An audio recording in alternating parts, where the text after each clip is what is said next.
আসসালামু আলাইকুম রহমতুল্লাহি আবরাকাতুহু। কালকে আমি এই ধান খেতে ইঁদুর মারা ফান বসাইছিলাম, আমার ধানগুলো কেটে শেষ করে দিছে, বুঝছেন। জানি না আটকেছি কি না। আর এখন যাব আমি ফানটার কাছে। আমি ধান খেতে আছি, দেখেন আমি ধান খেতে আছি। তো এখন যাব ফানটার কাছে, দেখি আর সেই দুধটা পড়লো কি না ফানে। কোথায়? ওই যে আমার ফানটা। ও ও মাই গড, আটকেছে তো, বড় ইঁদুর। ও শেষ, শালার জীবন শেষ, আমার জীবন শেষ করেছিস। এই দেখেন ধানগুলো কেটে কি করছে, শেষ।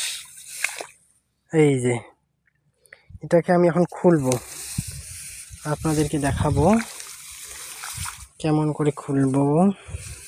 এক হাত দিয়ে দেখাইতেও পারতেছি না, একটা গজল মারি দেওয়া যাক। হাজারো ব্যথা বেদনার পরে ফিরে আসনি তুমি আপন ঘরে, দিনের আলো তুমি ছড়িয়ে দিতে চলে গেলে মা দিও। কত সুন্দর করে চটকাইলাম। এই যে ইঁদুর এখন বাইর করবো আমি, সব কিছু দেখাচ্ছে। এই যে একটা গুণা আছে, এই যে গুনার মাধ্যমে এই যে পা দিয়ে ধরলাম, এই যে বাইর হয়ে আসলো। গজলটা আমি বলতেছি আমার, ইঁদুরটা দেখাই। এই যে ইঁদুর, এই যে আমার হাতে কিন্তু গুণা আছে ফার্স্ট দেওয়ার মতো। ওই যে শালা কেমন আমার 12টা বাজছিল, দাঁতগুলো দেখছেন?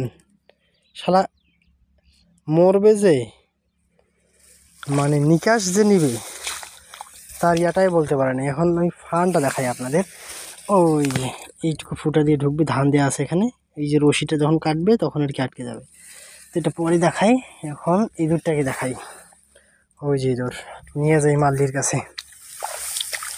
এখন ধান ক্ষেত থেকে বাইরে হচ্ছি। ওখানে আমার আরেকটি ইঁদুর পড়ছে অবশ্য, ওটাও সহ দেখাচ্ছি, লাইভ চলতেছে তো। ওই যে আমার জুতা, ধান বাড়ি থেকে আমি বাইরে আসলাম। ওই যে ওইখানে দেখেন আরেকটি ইঁদুর, এইটা দুইটা, আর ওইদিকে আরেকটা ফেলাই দিলাম। আজকে মোট 3-4টা ইঁদুর পড়ছে। এই দেখেন, দেখে কি মনে হচ্ছে? এগুলোকে দেখে কি মনে হচ্ছে?